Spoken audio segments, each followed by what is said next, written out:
മണ്ണിൽ സുവർണ ചരിത്രം കുറിച്ച കർഷകരെ തേടിയുള്ള ഹരിതഭാരതത്തിന്റെ ഗൃഹാതുരത്വം നിറഞ്ഞ യാത്രകളിലൊന്നാണിത്.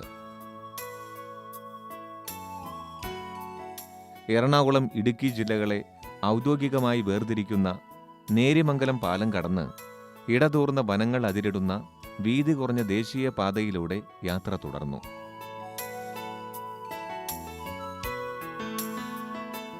ചെറുതും വലുതുമായ വെള്ളച്ചാട്ടങ്ങൾ പ്രകൃതി സൗന്ദര്യത്തിന്റെ തീരാപ്രവാഹങ്ങളായി ക്ഷീരവർഷം നടത്തുന്നു.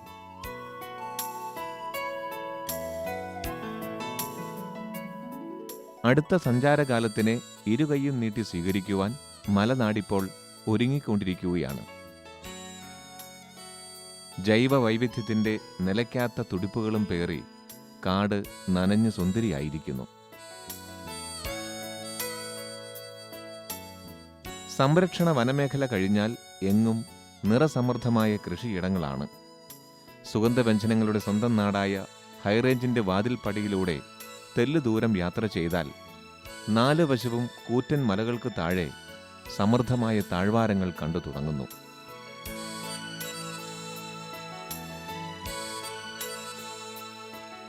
ചാറ്റുപാറ വാലിയിലുള്ള പൊറ്റാസ് ഫാമിലേക്കാണ് ഹരിതഭാരതത്തിന്റെ ഈ യാത്ര.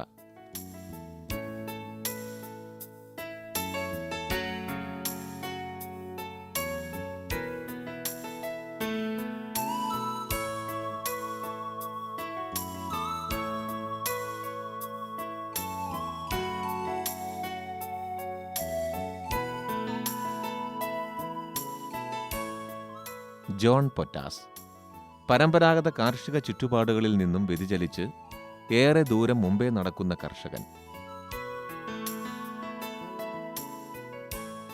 മൂവാറ്റുപുഴയിലെ ബിസിനസ് കുടുംബത്തിലെ അംഗമായിട്ടും കൃഷിയെ നെഞ്ചേറ്റിയ ഇദ്ദേഹത്തിന്റെ ജീവിതചര്യകളിലൂടെയാണ് ഹരിതഭാരതത്തിന്റെ ഇന്നത്തെ അന്വേഷണം കടന്നു പോകുന്നത്.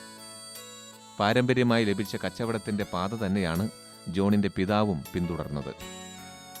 കൃഷിയിലേക്ക് മടങ്ങിയ ആ പിതാവിന്റെ മകനാണ് ജോൺ. അത്ഭുതത്തിന്റെ കസവ് കരകൾ തുന്നിയ ആ ജീവിതത്തിൽ നിന്ന് ജോൺ പൊറ്റാസ് സമ്പാദിച്ചു കൂട്ടിയ അറിവുകൾ അനവധി. ഒടുവിൽ ആരോഗ്യപരമായ കാരണങ്ങളാൽ പിതാവിന് കൃഷി തുടരാനാവാതെ വന്നപ്പോഴാണ് ജോൺ അദ്ദേഹത്തിന്റെ പിൻഗാമിയായി എത്തുന്നത്. 35 വർഷങ്ങൾക്ക് മുമ്പാണത്. അന്ന് 15 ഏക്കർ പുരയിടം നിറയെ റബ്ബർ, നെല്ല് എന്നീ കൃഷികളായിരുന്നു പ്രധാനമായും ഉണ്ടായിരുന്നത്. റബ്ബർ സ്ലോട്ടർ ചെയ്തപ്പോൾ ഇനിയും അതുതന്നെ റീപ്ലാന്റ് ചെയ്യാമെന്നായി സുഹൃത്തുക്കളും വേണ്ടപ്പെട്ടവരും. എന്നാൽ അടിമാലി പ്രദേശത്തിന് യോജിച്ച കൃഷി റബ്ബറല്ല എന്ന് ജോണിന് തിരിച്ചറിവുണ്ടായി. റബ്ബർ സ്ലോട്ടർ ചെയ്ത് കഴിഞ്ഞപ്പോൾ അടുത്ത കൃഷിയെക്കുറിച്ച് വീണ്ടും അത് തന്നെ തുടങ്ങണമെന്നുള്ള അഭിപ്രായം പലരും പറഞ്ഞെങ്കിലും ഞാൻ കുറച്ച് കൂടി വ്യത്യസ്തമായി ചിന്തിക്കാൻ തീരുമാനിച്ചു.